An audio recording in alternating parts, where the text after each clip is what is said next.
귀성이 시작돼 전국 고속도로가 막히고 있습니다. 서해안 지방은 폭설로 차량 운행에 어려움을 겪고 있고 섬 지역은 높은 파도 때문에 귀성객들의 발이 묶였습니다.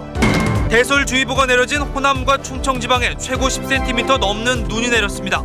내일까지 영남을 제외한 전국에 최고 30cm의 눈이 더 내리고 날씨도 오늘보다 더 춥겠습니다.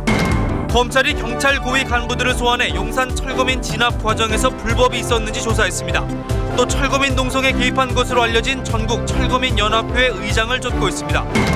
경찰이 철거민 진압 당시 재개발조합이 고용한 용역업체 직원들과 함께 작전을 폈다는 부전 교신 내용이 공개돼 논란이 일고 있습니다. 삼성전자가 작년 4분기에 9,400억 원 적자를 기록했습니다. LG전자와 KT 등 주요 기업들의 실적도 크게 나빠졌습니다.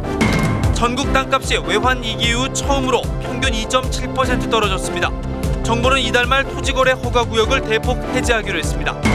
왕자루이 중국 공산당 대외연락부장이 북한 김정일 위원장을 만나 후진타오 주석에 친서를 전달했습니다.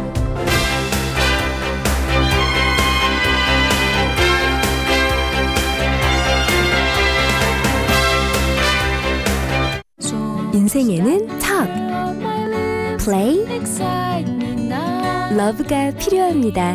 애니콜이 9시를 알려드립니다. 여러분 안녕하십니까? 설 연휴에 들어가면서 민족 대이동이 시작됐습니다. 조유정 기자가 헬기로 둘러봤습니다.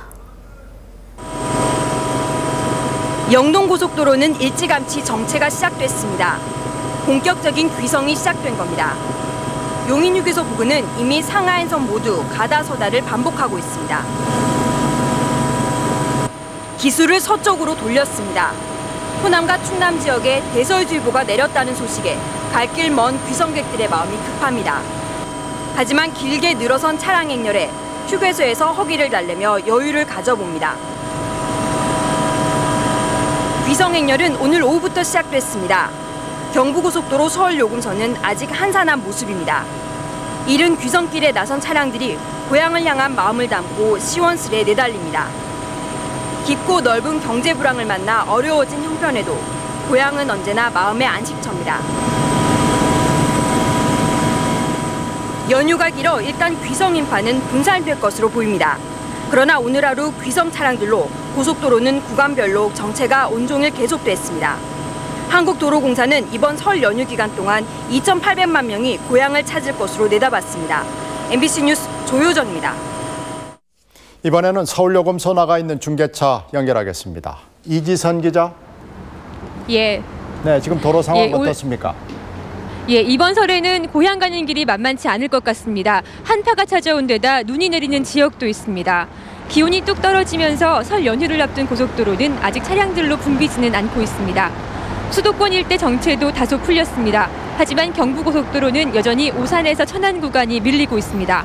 특히 충청 지역과 호남 지역에는 눈이 내리고 있어 그 구간을 지나는 서해안과 중부고속도로의 차량 흐름이 원활하지 못합니다. 현재까지 28만 대의 차량이 서울을 빠져나갔고 오늘 밤까지 모두 36만 대가 귀성길에 오를 것으로 보입니다. 폐세유로 TV로 자세한 구간별 상황 알아보겠습니다.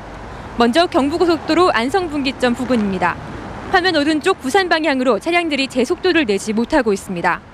다음은 영동고속도로 용인 나들목 부근입니다. 강릉 방향으로 서행하고 있는데 이 구간만 지나면 막히는 구간 없이 원활합니다. 다음은 서해안고속도로 비봉 나들목 부근입니다. 목포 방향으로 정체가 모두 풀린 모습입니다. 지금 서울에서 출발하면 요금소 기준으로 강릉까지 2시간 50분, 광주까지 4시간 50분, 광주까지 4시간 10분 걸리고 부산까지 5시간 10분 걸릴 것으로 예상됩니다.